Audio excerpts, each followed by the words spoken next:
Hello, hello. So, ayan, 7 a.m. ngayon. Nag-alarm ako. So, nagsulat-sulat lang ako. Bumili ako ng mga ballpens ko. Pang color. So, ayan, uminom ako ng warm water paggising ko. So, tinatry kong maging maaga magising pag may pasok. Kahit 10 a.m. pa yung pasok ko kasi meron ako mga inaayos or ina-organize na mga bagay para next year. So, ayan guys, ganyan lang yung gawa ko hanggang mag 10 a.m. Pero mga 9, nag-stop na ako kasi nag-workout ako pero dito lang sa bahay. So, after work, ayan, niyaya kami ni boss ko, dalawa kami ni Glenn na sumama sa kanya sa senior Christmas party. So, ayun, punta kami dyan. So, ayan, kumain kami.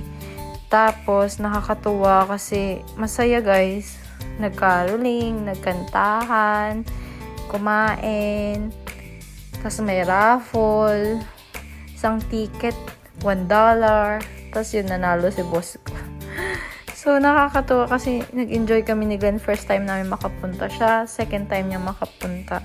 So, nakakatawa yung mga senior kasi parang kainan lang, tapos kwentuhan, tapos raffle, tapos kantahan lang. Pero nag-i-enjoy yung lahat na kahit, alam mo yun, bisita lang kami. So, thank you Lord sa pagsama sa amin ni Glenn sa ganito. So, first time namin guys. So, pagka-uwi, nag-laptop lang ako saglit yung 3 hours. Tapos matutulog na naman. Tapos ayun, papasok na naman kasi Friday na naman bukas. So, ganyan lang yung gawa namin ngayong Thursday dito sa Canada guys. So, kasi nakaset na yung oras ko na kailangan ko mag-laptop before and after work. So, ginawa ko pa rin siya kahit 8 na kami nakauwi guys. Kasi kailangan para maging masana yung katawan ko or yung sarili ko sa mga gantong bagay araw-araw. Gusto kong sanayin yung sarili ko para at least alam mo yun, hindi ko siya makalimutan at maging makasanayan ko nang gagawin yung pagbabasa ng kung ano-ano sa aking life. So, yun na guys. Thank you guys for watching. Bye-bye!